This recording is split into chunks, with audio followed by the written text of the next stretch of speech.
안녕하세요. 3월 23일 화요일 큐티 마태복음 25장 31절에서 46절로 주님이 오시기까지 우리는 어떤 삶을 이라고 하는 제목으로 큐티 나눔하겠습니다. 오늘 본문을 보면 인자가 영광 가운데 모든 천사들과 함께 올 때라고 미래형으로 표현하고 있는데요. 모든 민족이 그 앞에 모여 있고 주님은 보좌에 앉아 계시는 그러한 장면이 나옵니다.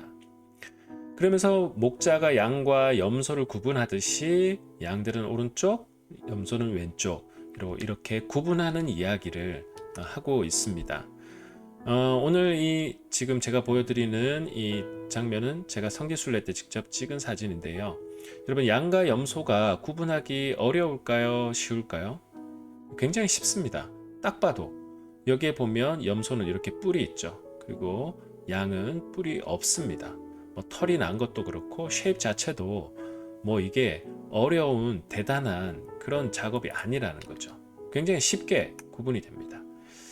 그래서 양과 염소는 구분이 어려운 게 아니고요. 또 오늘 본문에도 보면 양과 염소가 어떤 것이 선한 동물이냐 악한 동물이냐 여기에 방점이 있지 않습니다.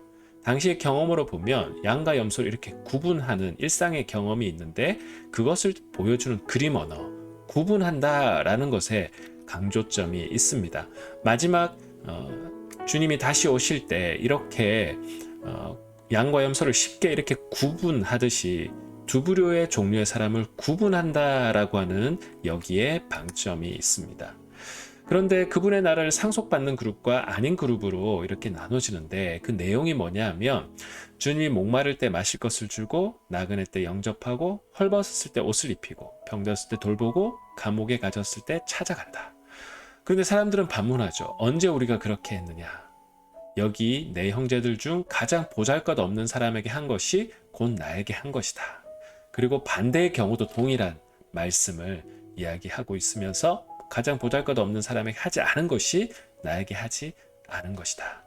마지막 다시 오실 때 주님은 이 두 그룹으로 구분하시고 이렇게 주님을 영접하고 보잘것없는 사람에게 한 것은 주님의 나라를 상속받게 될 것이다 이야기를 하고 있습니다. 오늘 본문의 핵심은 뭘까요? 주님이 다시 올 때에 보좌에서 최종적으로 하시는 일은 바로 이 두 부류의 사람들을 구분하신다. 자, 그렇다면 이 본문이 우리에게 주는 최종적 메시지는 주님이 다시 오심을 기다리는 그 과도기를 살아가는 우리들은 어떤 삶을 살 것인가, 살아야 하는 것인가에 대한 메시지입니다.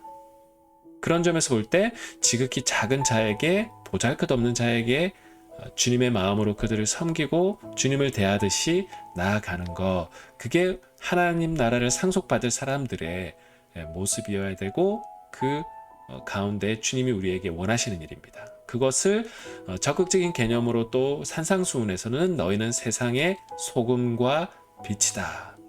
그리고 너희의 착한 행실이라는 표현이 등장합니다. 오늘 이 말씀을 묵상하시면서 양과 염소를 악한 것이 있고 선한 것이 있다라는 그 양과 염소의 속성이 아니라 구분한다라는 관점에서 볼 때 우리는 지극히 작은 자에게 어떤 태도로 살아갈 것인가, 주님은 그것을 분명하게 구분할 것이다 라는 그 메시지 앞에서 오늘 우리의 모습을 돌아보시는 저와 여러분 되시길 축복합니다. 그래서 두 가지를 묵상하면 좋겠는데, 주님의 다시 오심을 기다리는 나와 공동체는 어떤 삶을 살 것인가, 주님은 우리에게 어떤 삶을 살기를 원하시는가를 묵상했으면 좋겠습니다. 그리고 날마다 일상에서 부딪히고 마주치는 수많은 사람들과의 관계에서 우리는 주님의 음성을 듣고 있는가, 지금 마주하고 있는 이들 속에서 들려오는 주님의 음성에 한번 우리가 귀를 기울여 보시면서 오늘 하루의 삶을 돌아보시고 또 나에게 주신 음성을 들으시는 저와 여러분 되시길 주님의 이름으로 축복합니다.